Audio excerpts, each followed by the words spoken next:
Hi friends, Masinagudi വഴി ഊട്ടിയിലേക്ക് എന്ന സീരീസിലെ മറ്റൊരു വീഡിയോയിലേക്ക് സ്വാഗതം. മസനഗുഡി വരെ പോയി തിരിച്ചു വരുന്നവർക്കും അതുവഴി ഊട്ടിയിലേക്ക് പോകുന്നവർക്കും എന്തൊക്കെ കാഴ്ചകൾ കാണാം, അതിനുവേണ്ടി എങ്ങനെ യാത്ര പ്ലാൻ ചെയ്യാം എന്നതാണ് ഇന്ന് ഞാൻ വിവരിക്കുന്നത്. നിങ്ങൾ ഒരുപാട് ട്രാവൽ വീഡിയോസ് കാണാറുണ്ടാകും. അതിൽ നിങ്ങൾക്ക് ഇഷ്ടപ്പെട്ടതും ഇഷ്ടപ്പെടാത്തതും ഉണ്ടാകും. ഞാനും കാണാറുണ്ട്. പിന്നെ എന്താണ് എൻ്റെ വീഡിയോകൾ മറ്റുള്ളവയിൽ നിന്നും വ്യത്യസ്തമാക്കുന്നത്? നമ്മളെല്ലാവരും എങ്ങോട്ടെങ്കിലും യാത്ര പോകുന്നതിന് മുമ്പ് ചുമ്മാ ആ സ്ഥലത്തെക്കുറിച്ച് ഒന്ന് സെർച്ച് ചെയ്ത് വീഡിയോസ് കണ്ടു നോക്കും അല്ലേ? ഞാനും ചെയ്യാറുണ്ട്. പല സുഹൃത്തുക്കളും അങ്ങനെ ചെയ്യാറുണ്ട്. നിങ്ങൾ അങ്ങനെ ചെയ്യുന്നുണ്ടാകും എന്ന് ഞാൻ വിശ്വസിക്കുന്നു. പല വീഡിയോസിലും വാവ്, ബ്യൂട്ടിഫുൾ, അമേസിങ് എന്നൊക്കെ കാണും. നമ്മൾ പോയി നോക്കുമ്പോൾ നമുക്ക് ഇഷ്ടപ്പെടാറില്ല. അതെന്തുകൊണ്ടാണെന്നും അതെങ്ങനെ ഒഴിവാക്കി നമ്മൾ ഇഷ്ടപ്പെടുന്ന കാഴ്ചകൾ കാണാൻ എങ്ങനെ യാത്ര പ്ലാൻ ചെയ്യാമെന്നും ഇതിനു മുമ്പ് ചെയ്ത വീഡിയോകളിൽ വളരെ വിശദമായി വിവരിച്ചിട്ടുണ്ട്. അത് കാണാത്തവർ ചാനൽ സബ്സ്ക്രൈബ് ചെയ്ത ശേഷം അത് പോയി കാണുക. നമ്മൾ കാണാൻ ആഗ്രഹിക്കുന്ന അല്ലെങ്കിൽ നമ്മൾ ഇഷ്ടപ്പെടുന്ന കാഴ്ചകൾ ആ സ്ഥലത്തുണ്ടെങ്കിൽ മാത്രം നമ്മൾ അവിടേക്കൊരു യാത്ര പോവുക. അതിനുവേണ്ടി ആ സ്ഥലത്തെക്കുറിച്ച് വ്യക്തമായ ധാരണ ഉണ്ടാക്കുക. ഇതാണ് മസനഗുഡി ജംഗ്ഷൻ. ഇന്നും നമ്മൾ പരിശോധിക്കുന്നത് മസനഗുഡിയെക്കുറിച്ച് തന്നെയാണ്. മസനഗുഡി ജംഗ്ഷനിൽ എത്തുമ്പോൾ തന്നെ ഇതുപോലൊരു സൈൻ ബോർഡ് കാണാം. എൻ്റെ വീഡിയോകൾ ആദ്യമായിട്ട് കാണുന്നവരാണെങ്കിൽ മസനഗുഡിയിലേക്ക് വരുന്ന വഴിയും അവിടേക്കുള്ള കാഴ്ചകളും, അതുമാത്രമല്ല മസനഗുഡിയിൽ എത്തിയാൽ ജംഗ്ഷനിൽ നിന്നും വലത്തോട്ടുള്ള റോഡിലൂടെ പോയാൽ എന്തൊക്കെ കാണാം എന്നുള്ള വീഡിയോകൾ പോയി കാണുക. ഇന്ന് നമുക്ക് മസനഗുഡി ജംഗ്ഷനിൽ നിന്നും ഇടത്തോട്ടുള്ള റോഡിലൂടെ പോയാൽ എന്തൊക്കെ കാണാം എന്ന് നോക്കാം. ഇടതുഭാഗത്തേക്ക് ഏകദേശം 10 കിലോമീറ്റർ വിജനമായ കാട്ടിലൂടെ പോയാൽ നമുക്ക് മോയാർ ഡാമിനടുത്തേക്ക് എത്താം. നിങ്ങൾ മസനഗുഡി വഴിയിൽ ഊട്ടിയിൽ പോകുന്നവരാണെങ്കിൽ, എവിടെയും വണ്ടി നിർത്താതെ നേരെ പോകുന്നവരാണെങ്കിൽ നിങ്ങൾക്കുള്ള കാഴ്ചകൾ തുടർന്നുള്ള വീഡിയോകളിൽ വരുന്നതാണ്. അതല്ല, നിങ്ങൾക്ക് സമയമുണ്ട്, മസനഗുഡിയിൽ ഒന്ന് ചുറ്റിക്കറങ്ങി കാണണം എന്നുണ്ടെങ്കിൽ നിങ്ങൾക്ക് വീണ്ടും വീണ്ടും കാണാൻ ആഗ്രഹിക്കുന്ന നിരവധി കാഴ്ചകൾ മസനഗുഡിയിൽ ഉണ്ടെന്ന് ഞാൻ വിശ്വസിക്കുന്നു. എന്നെ സംബന്ധിച്ചിടത്തോളം മസനഗുഡിയിൽ വീണ്ടും പോകാൻ ആഗ്രഹിക്കുന്നു. നിങ്ങൾക്ക് എന്തു തോന്നുന്നുവെന്ന് വീഡിയോ മുഴുവനായി കണ്ടതിനു ശേഷം കമൻറ്റ് ചെയ്യുക. ഇതിനു മുമ്പ് ചെയ്ത വീഡിയോയിൽ മസനഗുഡി ജംഗ്ഷനിൽ നിന്നും വലതുഭാഗത്തേക്ക് പോയാൽ എന്തൊക്കെ കാണാം എന്ന് വിശദമായി വിവരിച്ചിരുന്നു. അത് കണ്ടതിനു ശേഷം നിങ്ങൾ സ്വയം തീരുമാനിക്കുക, ആ ഭാഗത്തേക്ക് പോകണോ, നിങ്ങൾ കാണാൻ ആഗ്രഹിക്കുന്ന, നിങ്ങൾ ഇഷ്ടപ്പെടുന്ന കാഴ്ചകൾ ആ ഭാഗത്തും ഉണ്ടോ എന്ന്. നിങ്ങൾക്ക് സമയമുണ്ടെങ്കിൽ പോകാം, അല്ലെങ്കിൽ ഞാൻ അത് റെക്കമെൻഡ് ചെയ്യുന്നില്ല. എനിക്ക് തോന്നുന്നത് ഇടതുഭാഗത്തേക്ക് തിരിഞ്ഞ് മോയാർ ഡാമിനടുത്തേക്കുള്ള റോഡിലൂടെ പോകാം. ഇടതുഭാഗത്തേക്ക് തിരിഞ്ഞു പോകുമ്പോൾ ഏകദേശം 1 കിലോമീറ്റർ കഴിഞ്ഞാൽ മരവക്കണ്ടി ഡാമിനടുത്തെത്തും. അത് കഴിഞ്ഞാൽ പിന്നീട് അങ്ങോട്ട് വഴി വിജനമായി തുടങ്ങും.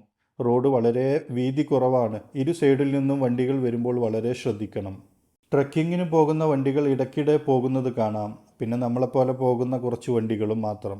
ഏറെക്കുറെ വിജനമായിരിക്കും. വഴിയിൽ വണ്ടി നിർത്തി ഇറങ്ങുന്നത് ഒട്ടും സുരക്ഷിതമല്ല.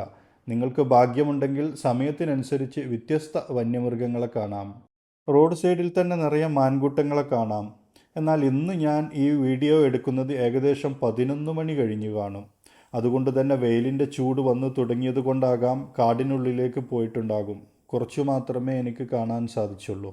പിന്നീട് എനിക്ക് കുറച്ചു സിംഹവാലൻ കുരങ്ങുകളെ കാണാൻ സാധിച്ചു.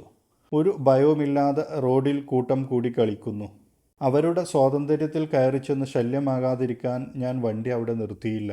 ഇതിനു മുമ്പും ഞാൻ ഇതിലൂടെ യാത്ര ചെയ്തിട്ടുണ്ട്. ഓരോ തവണയും വ്യത്യസ്തമായ കാഴ്ചകളാണ് എനിക്ക് കാണാൻ സാധിച്ചത്. ആനക്കൂട്ടങ്ങളെയും, വളരെ കുഞ്ഞു ആനക്കുട്ടികളുള്ള ആനക്കൂട്ടങ്ങളെയും കണ്ടിരുന്നു. എന്നാൽ ഒരിക്കലൊരു ഒറ്റയാൻ റോഡിൽ നെഞ്ചുവിരിച്ച് നിൽക്കുന്നത് കണ്ട് തിരിച്ചു പോരേണ്ടിയും വന്നിട്ടുണ്ട്. എനിക്ക് നിങ്ങളോട് പറയാനുള്ളൊരു മെസ്സേജ്, ഇതുപോലുള്ള നമ്മുടെ യാത്രകളിൽ ആനകളെ പ്രകോപിപ്പിക്കാതിരിക്കുക എന്നതാണ്. ആനയെ മാത്രമല്ല, അവരുടെ ആവാസ വ്യവസ്ഥയിൽ സ്വതന്ത്രമായി വിഹരിക്കുന്ന ഒരു മൃഗത്തെയും ശല്യപ്പെടുത്താതിരിക്കുക. ഞാൻ ഒരുപാട് പറഞ്ഞു, ഈ വീഡിയോ വലിച്ചു നീട്ടുന്നില്ല. നിങ്ങൾക്ക് വന്യമൃഗങ്ങളെ കണ്ടുകൊണ്ടുള്ള കാട്ടിലൂടെയുള്ള ഒരു യാത്ര ഇഷ്ടപ്പെടുന്നുണ്ടെങ്കിൽ, എന്നാൽ സമയവും സന്ദർഭവും ഭാഗ്യവും അനുസരിച്ച് ഇതൊക്കെ കാണാൻ സാധിക്കൂ എന്ന യാഥാർത്ഥ്യം നിങ്ങൾക്ക് ഉൾക്കൊള്ളാനും സാധിക്കുമെങ്കിൽ നിങ്ങൾ തീർച്ചയായും ഈ വഴിക്ക് പോവുക. ഞാൻ എന്തുകൊണ്ടാണ് ഇങ്ങനെ പറയുന്നത്? നിങ്ങളൊരു യാത്ര പോയി തിരിച്ചു വന്നതിന് ശേഷം അവിടെ എന്തുണ്ട് കാണാൻ, പോവേണ്ടായിരുന്നു എന്ന് പരിഭവിക്കരുത്. യാത്രകൾ പോകുമ്പോൾ നിങ്ങൾക്ക് പോകേണ്ടതും കാണാൻ ആഗ്രഹിക്കുന്നതുമായ സ്ഥലങ്ങളെക്കുറിച്ചു കൃത്യമായ ലക്ഷ്യവും അറിവും ഉണ്ടാക്കിത്തരുക എന്നതാണ് എൻ്റെ വീഡിയോകളുടെ ലക്ഷ്യം. ഈ കാട്ടിലൂടെ ഇനി അങ്ങോട്ട് മുന്നോട്ട് പോയാൽ എത്തുന്നത് മോയാർ ഡാമിനടുത്തേക്കാണ്. എനിക്ക് വലിയ അഭിപ്രായമൊന്നുമില്ല അതിനെക്കുറിച്ച്. മോശം എന്ന് പറഞ്ഞാൽ മോശം മോശം മോശം മോശം മോശം മോശം അഭിപ്രായം. അതൊരു ചെറിയ ഡാമാണ്. ഞാൻ പോയപ്പോഴൊന്നും അതിൽ വെള്ളം നിറഞ്ഞു കണ്ടിട്ടില്ല. ഞാൻ അവിടെ എത്തിയപ്പോൾ അവിടെ ഡാമിനടുത്ത് നിന്നിരുന്ന ഒരു വണ്ടിയിൽ നിന്നും ഒരു മലയാളി മോയാർ ഡാമിലേക്ക് എങ്ങനെയാണ് പോവേണ്ടതെന്ന് ചോദിച്ചു. ഇപ്പോൾ നിങ്ങൾ ആലോചിച്ചു നോക്കൂ, അതൊരു ഡാം ആണെന്ന് ബോർഡ് നോക്കിയോ അല്ലെങ്കിൽ ആരോടെങ്കിലും ചോദിച്ചോ ഒക്കെ അറിയണം. എൻ്റെ അഭിപ്രായം ഇതാണ്. പോയി കണ്ടിട്ടുള്ളവരുണ്ടെങ്കിൽ നിങ്ങളുടെ അഭിപ്രായങ്ങൾ കമൻറ്റ് ചെയ്യുക. ഗൂഗിളിൽ നോക്കിയപ്പോൾ നല്ല വെള്ളമുള്ള ഫോട്ടോകളൊക്കെ കണ്ടു, പക്ഷേ എനിക്ക് ആ സ്ഥലം ഒട്ടും ഇഷ്ടപ്പെട്ടില്ല. അങ്ങോട്ട് പോകുന്ന വഴിയും ആ വഴിയിലെ കാഴ്ചകളും അതാണ് ഞാൻ നിങ്ങൾക്ക് റെക്കമെൻഡ് ചെയ്യുന്നത്. ഈ വീഡിയോ കണ്ടതിന് ശേഷം നിങ്ങൾ സ്വയം തീരുമാനിക്കുക, ഈ വഴിക്ക് നിങ്ങൾക്ക് പോകേണ്ടതുണ്ടോ, അല്ലെങ്കിൽ നിങ്ങൾ കാണാൻ ആഗ്രഹിക്കുന്ന കാഴ്ചകൾ ഇവിടെയുണ്ടോ, എങ്കിൽ മാത്രം നിങ്ങൾ ഈ വഴിക്ക് പുറപ്പെടുക. അപ്പോൾ ഇനി മസിനഗുഡിയിൽ തന്നെ മറ്റൊരു സ്ഥലത്തെക്കുറിച്ചുള്ള പുതിയ ഒരു വീഡിയോയുമായി വീണ്ടും കാണാം. ഇതുപോലുള്ള വീഡിയോകൾ ഇനിയും കാണാൻ ചാനൽ സബ്സ്ക്രൈബ് ചെയ്യുക, ലൈക്ക് ചെയ്യുക, കമൻറ്റ് ചെയ്യുക.